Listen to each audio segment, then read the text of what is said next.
Bon, je vais mettre fin au débat. Les chips creamy oignon et les chips poulet braisé sont les meilleurs chips au monde. Welcome! Aujourd'hui est un grand jour, car aujourd'hui, on va parler d'un set Lego Star Wars que vous avez tous entendu parler. C'est en train de faire le tour des réseaux. Même si vous n'êtes pas fan de Lego, vous avez forcément vu cette news. Il y aura très bientôt, à savoir le 1er octobre 2025, le premier Lego à 1000 euros. C'est le tout premier et c'est un Lego Star Wars et c'est l'étoile de la mort. Je vais pas vous parler en détail de tout ce qu'on voit dans le set Lego, je vais vous parler plutôt en globalité. Je vais vous parler vite fait des figurines, je vais vous parler du design, est-ce que c'est un bon choix ou pas, je vais vous parler du prix, et je vais vous parler aussi de mon avis. Est-ce que c'est un bon set ou est-ce que c'est un mauvais set? On va voir tout ça. D'abord, il faut quand même se poser et comprendre ce qui se passe, ok?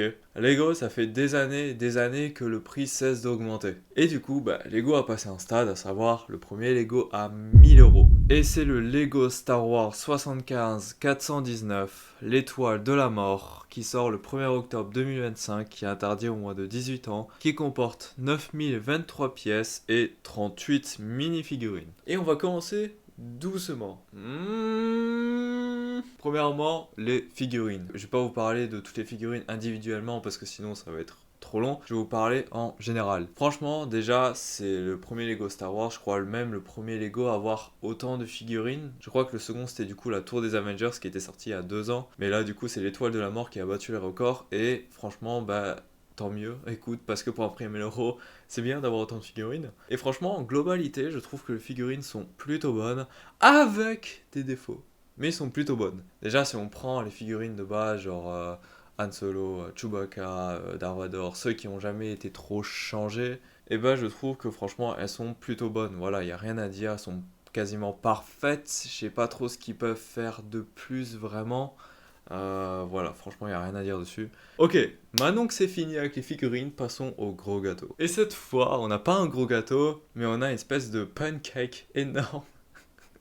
Désolé, j'étais obligé de la faire. Bref, nous avons l'étoile de la mort, qui est considéré comme un Ultimate Collector Series, et non pas comme un MBS, du coup un Master Builder Series. Et je trouve que ça correspondrait un peu mieux avec ce set Lego, mais c'est pas grave, je comprends pourquoi ils ont mis UCS. Mais en plus, c'est même pas vraiment trop un UCS, c'est plus un géant diorama, et c'est incroyable quand même comme diorama.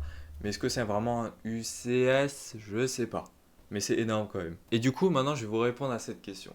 Est-ce que ça aurait été un meilleur choix s'ils auraient fait une simple boule ronde grise, ou alors ce qu'ils ont fait là actuellement, genre un énorme diorama où il y a vraiment toutes les scènes à l'intérieur, mais du coup c'est en forme de frisbee. Pour ma part, je trouve que c'est un meilleur choix ce qu'ils ont proposé actuellement que ce que tout le monde prévoyait pour cette étoile de la mort. En fait, je vous explique. Quand tu annonces que tu vas faire un Lego à 1000 euros, tu t'attends à ce que ce soit énorme du coup. Peu importe le vaisseau, peu importe le thème, peu importe ce que c'est, tu t'attends à ce que ce soit énorme.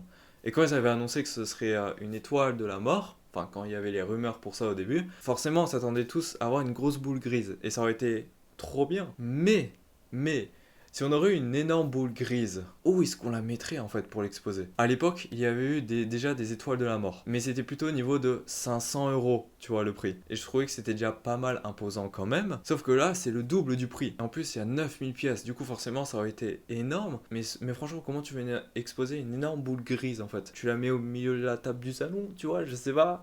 Ça aurait été, je trouve, beaucoup plus compliqué. Je suis quand même content qu'ils ont réfléchi à des astuces comme ça, des idées pour sauver un peu le truc, et qu'ils ont préféré faire une espèce de gros Lego pour exposer vraiment que tu colles contre le mur, que tu mets sur ton étagère facilement, et puis voilà. Je trouve ça trop bien, surtout que le Lego, il est grand. En vrai, il est vraiment énorme. Je m'attendais pas à ce que ce soit aussi grand, mais c'est aussi grand. Forcément, ils ont prioritisé du coup tout ce qui se trouve à l'intérieur, et je trouve que c'est un bon choix parce que l'étoile noire, c'est juste une grosse boule grise. Si moi, j'aurais jamais déjà payé de base pour une grosse boule grise, est-ce que je paierais 1000 euros pour un Lego?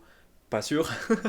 Mais c'est vrai qu'à la base, c'est juste une grosse boule grise. Et forcément, ce que tout le monde retient dans l'étoile de la mort, c'est notamment les scènes qui sont iconiques dans l'étoile de la mort. Parce que quasiment la moitié du film de Star Wars épisode 4 par exemple, ça se passe dans l'étoile de la mort. Et forcément, il y a beaucoup plus de scènes iconiques que tu vois dans l'étoile de la mort et non pas à l'extérieur. À part évidemment l'attaque dans la tranchée, tu vois, à la fin de l'épisode 4. Mais ça, c'est autre chose. Et je trouve que c'est vraiment une meilleure idée. Parce que, ok, on a le contour, ça c'est déjà bien. En plus, je trouve que le rayon laser, bah, il ressort vraiment bien. Et il y a vraiment une sphère en fait. Enfin, c'est pas une sphère, mais genre, vous voyez, il y a vraiment la forme de cercle. Je trouve que ça, ils l'ont plutôt bien reproduite. Et comme dit, je suis très content parce que si on parle de l'intérieur aussi, l'intérieur est vraiment très très beau. Ça, y a rien à dire. C'est un géant diorama. Genre, il y a toutes les scènes iconiques que tu vois dans les films, que ce soit le fameux grand hangar que tout le monde connaît, le fameux trône de l'empereur, notamment l'ascenseur, les scènes avec la cellule avec Leia, notamment quand il tombe dans le compacteur. Et il y a aussi des petits easter eggs évidemment marrants, à savoir le Hot Tube Stormtrooper que j'avais même pas parlé au niveau des figurines, mais qui est incroyable et je suis trop content qu'il y a aussi ça comme figurine exclusive et j'espère que ça restera exclusif pour ce set. Mais c'est vrai que je suis trop content parce que c'est vraiment un super easter egg qui est vraiment dédié à Lego Star Wars parce que pour ceux qui ont joué aux anciens jeux Lego, notamment le très récent du coup Skywalker Saga, ben on revoit les Hot Tub Stormtroopers et je trouve que c'est trop bien. Parce que maintenant, bah, ils sont iconiques pour ça, quoi. Franchement, t'as un Stormtrooper qui prend en bas dans l'étoile noire, c'est génial, quoi. Je suis trop content de ce qu'ils ont fait. Je trouve que c'était quand même une meilleure idée d'une simple grosse boule grise. Maintenant, est-ce que ça vaut le coup? Voilà, c'est ça le débat aussi. Est-ce que ça vaut le coup? Les figurines ne sont pas toutes parfaites. Et après, même pour le Lego en lui-même, genre c'est un géant diorama. Mais le problème, c'est que s'il y a des collectionneurs qui sont pas fans de tout ce qui est intérieur des vaisseaux, qui s'en foutent et tout, bah forcément qu'ils vont beaucoup moins à acheter ce Lego, quoi. Surtout 1000 € en fait. Faut se dire, est-ce qu'on est vraiment prêt à mettre 1000 € dans un Lego? Est-ce que Lego a vraiment réussi ce stade à proposer maintenant plusieurs Lego à 1000 €? Est-ce que ça arrivera dans les prochaines années? D'autres Lego à 1000 €? Moi je le prédis, un Faucon Millennium en 2027 pour les 50 ans de Star Wars épisode 4 à 1000 €. Genre le dernier Faucon Collector que tu peux avoir. C'est l'ultimate Faucon Collector. Avec beaucoup plus de pièces du coup. Et je pense que ça serait The Last Faucon Millennium. Je sais pas ça va être quoi l'avenir des Lego maintenant. Peut-être que ça va dépasser des prix astronomiques. À voir. Mais ce qui est sûr c'est que là ils ont vraiment gravi un grand pas. Gravi une montagne parce qu'ils ont dépassé la barre des 1000 €. Enfin, ils n'ont pas dépassé la barre des 1000 €. Ils sont arrivés au stade des 1000 €. Et du coup, est-ce que cette étoile de la mort vaut le coup? Et bah, ça dépend des gens. En fait, ça dépend des gens. Pour moi, je trouve que ça va.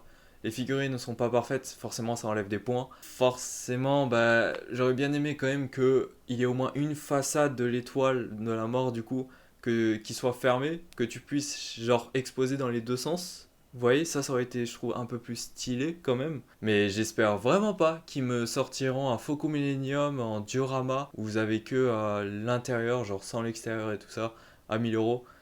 J'espère vraiment pas que vous ferez ça, Lego. Je comprends pour l'étoile de la mort, ce soit une bonne idée. Le faucon, beaucoup moins. Pipis. T'as compris? Pipi, pis. En mode, au revoir.